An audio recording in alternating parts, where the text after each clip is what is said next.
क्रिस्का recording studio Ekangar सराय।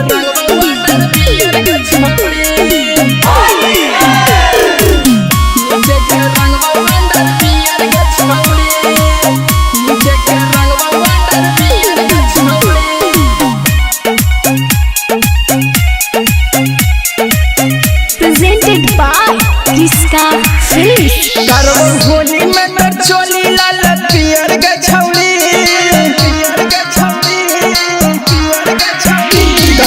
होली में तर चोली लाल पियर के छौली आजू नीचे के रंग वंडर पियर के छौली आजू नीचे के रंग वंडर पियर के छौली दे बौला हंगा में पियर के छौली दे बौला हंगा में पियर के छौली आजू नीचे के रंग वंडर पियर के छौली आजू नीचे के रंग वंडर पियर के छौली नीचे के रंग वंडर पियर के छौली नीचे के रंग वंडर पियर के छौली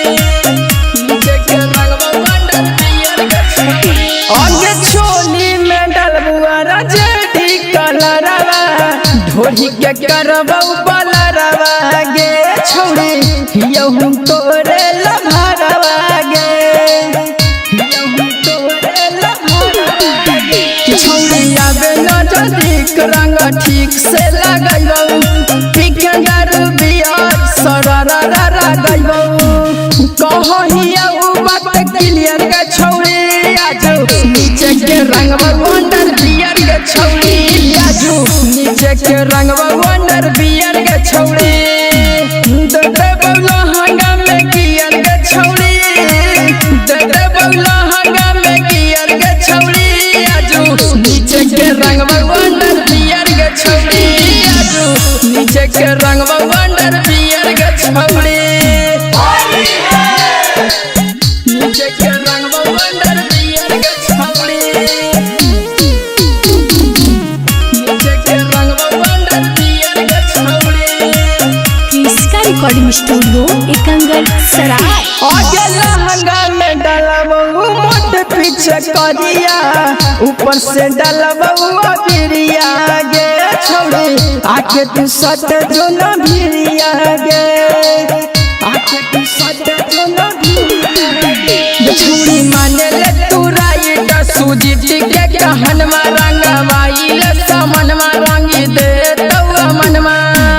अहिरा भूसंडल तो पियर के छौरी आजू नीचे के रंग वंडर पियर के छौरी आजू नीचे के रंग वंडर पियर के छौरी दे बौला हंगा में पियर के छौरी दे बौला हंगा में पियर के छौरी आजू नीचे के रंग वंडर पियर के छौरी आजू नीचे के रंग वंडर पियर के छौरी। क्रिस्का रिकॉर्डिंग स्टूडियो एकंगर सराय।